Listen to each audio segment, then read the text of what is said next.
Back and को cover कर लिया है, तो मुझे कुछ चीज़ें आपको रिवाइज करवानी है छोटी सी तफसील से, तो वो कर लेते हैं, उसके बाद हम जो है वो आगे बढ़ते हैं। सबसे पहली चीज़ ये है कि आपको पता होना चाहिए कि गो बैक एंड और सिलेक्टिव रिपीट में फ़र्क क्या है। देखिए पहले हमने स्टॉप एंड वेट प्रोटोकॉल पढ़ा था, उसके बाद हमने पढ़ा ये पाइपलाइन प्रोटोकॉल। पाइपलाइन के अंदर फिर हमने फर्दर 2 प्रोटोकॉल पढ़े थे, एक सिलेक्टिव रिपीट और एक आपके पास अपना गो बैक एंड। अब आपको मेजर में फ़र्क पता होना चाहिए कि सिलेक्टिव रिपीट और गो बैक एंड में फ़र्क क्या है, ठीक है। तो वो फ़र्क सिंपल सा ये है कि सिलेक्टिव रिपीट जो है वो आपको पता है कि जो पैकेट अनएक्नॉलेज हैं सिर्फ उसी को जो पैकेज पहुंचे नहीं है, मतलब के तौर पे बीच में एक पैकेट गायब हो गया है, तो सिर्फ उसी पैकेट को रिट्रांसमिट करता है। गो बैक एंड ऐसा नहीं करता। गो बैक एंड क्या करता है कि अगर आपका एक पैकेट भी मिस हो गया तो उसके अगले आगे जितने भी पैकेट हैं वो सारे के सारे ड्रॉप कर देते हैं। और अगर पैकेट नंबर 2 मिस हो गया तो पैकेट नंबर 3 और 5 को भी वो इग्नोर कर देगा, 3, 4, 5 को इग्नोर कर देगा, ठीक है। सिलेक्टिव रिपीट में ऐसा नहीं होता, वो सिर्फ वही पैकेट जो है ना रिट्रांसमिट करवाता है। इसलिए सिलेक्टिव रिपीट में हर पैकेट के लिए टाइमर अलग होती है, और 5 जो आपका गो बैक एंड है उसमें हर पैकेट के लिए टाइमर अलग नहीं होती। जो लास्ट अनएक्नॉलेज पैकेट होता है उसके लिए टाइमर सेट, ठीक है। इसी तरह से क्यूमुलेटिव एक्नॉलेजमेंट का कॉन्सेप्ट था गो बैक एंड में। अगर हमारे पास 5 पैकेट थे, पांचों मिल गए, तो हम सिर्फ 5वें नंबर पैकेट की जो सीक्वेंस नंबर है ना उसको एक्नॉलेज करेंगे, उसका मतलब होगा कि बाकी सारे पैकेट मिल चुके हैं। सिलेक्टिव रिपीट में हर पैकेट की हमें अलग अलग एक्नॉलेजमेंट भेजनी पड़ती है, ठीक है। तो ये कुछ फर्क थे इनमें। दूसरा आपको इनकी विंडोज के बारे में पता होना चाहिए कि ये विंडो का था। विंडो का मतलब क्या था कि नंबर ऑफ पैकेट्स जो हम ट्रांसमिट कर सकते हैं एट ए टाइम। अब ये विंडो के अंदर एक चीज इंपॉर्टेंट थी, सीक्वेंस नंबर से। सीक्वेंस नंबर जो है आपको पता है कि next sequence number. Next sequence number का मतलब है कि ये वो पैकेट है जो अब ट्रांसमिट होने लगा है, ठीक है।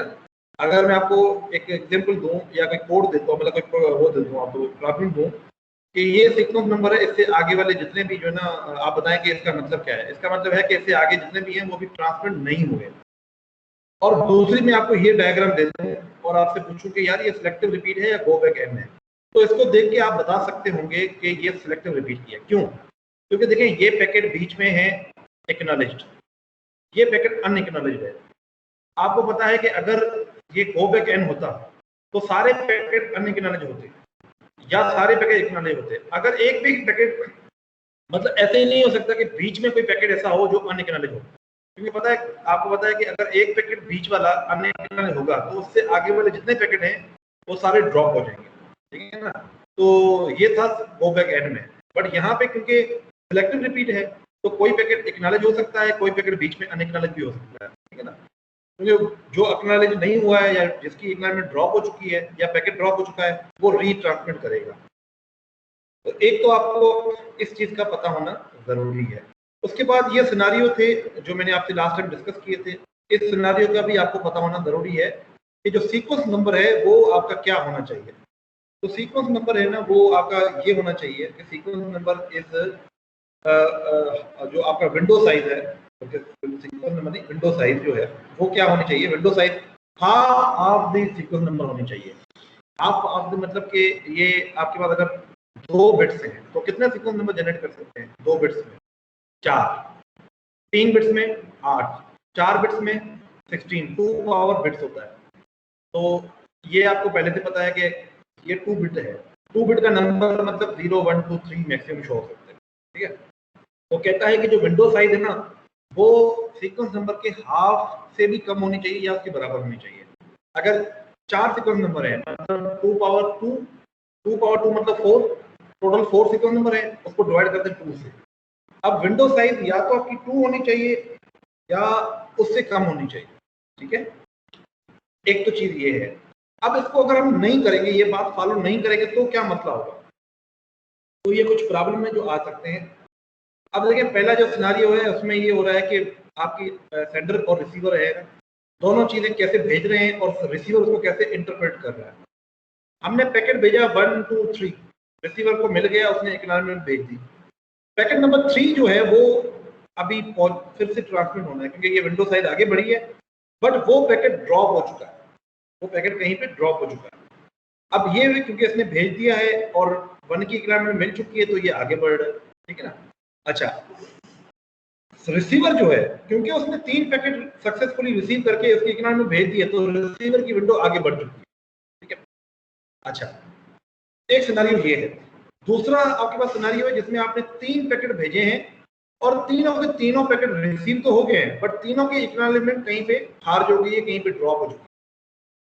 अब रिसीवर क्या कम करेगा कि यार क्योंकि मुझे तीनों पैकेट मिल चुके हैं, वो अपनी विंडो को आगे बढ़ा देगा, ठीक है। वो कहेगा कि अब मुझे तीसरा नंबर पैकेट मिलना है और फिर 0 नंबर पैकेट मिलना है। अब ये 0 और ये 0 में फर्क है।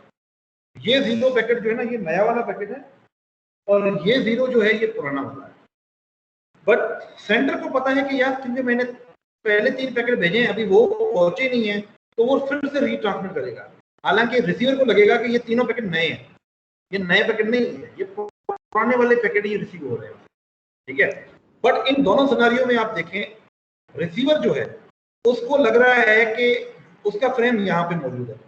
अब रिसीवर के हिसाब से ये दोनों सिनेरियो सेम है, क्योंकि रिसीवर का देखें फ्रेम कहाँ पे अटका हुआ है, 301 पे, इधर भी 301 पे। हालांकि इधर एक पैकेट ड्रॉप हुआ है और इधर 3 पैकेट की इकोनॉमी ड्रॉप हुई है और तीनों पैकेट रीट्रांसमिट होने लगे हैं। दोनों सिनेरियो फर्क है, बट रिसीवर के एंड पे हम देखें तो दोनों हमें सेम नजर आ रहे हैं, क्योंकि हमने सीक्वेंस नंबर जो है वो हाफ के से ज्यादा लिए हैं, क्योंकि हमने जो विंडो साइज है वो हाफ से ज्यादा ली है। क्योंकि यहाँ पे कितने सीक्वेंस नंबर है, 4, हमें विंडो साइज देनी थी 2 या 1, पर हमने क्योंकि 3 ले लिया साइज, तो इसलिए ये मसला आ रहा है। अगर यही प्रॉब्लम हम विंडो साइज 2 से करें तो हमें ये मसले नहीं आए, ठीक है। तो इसलिए आपकी विंडो साइज है ना, वो बहुत ज्यादा मैटर करती है आपके इस में। तो विंडो साइज क्या होनी चाहिए हमेशा, half of the sequence number. तो ये एक चीज थी जो मैंने आपको बतानी थी, जो लास्ट टाइम बताई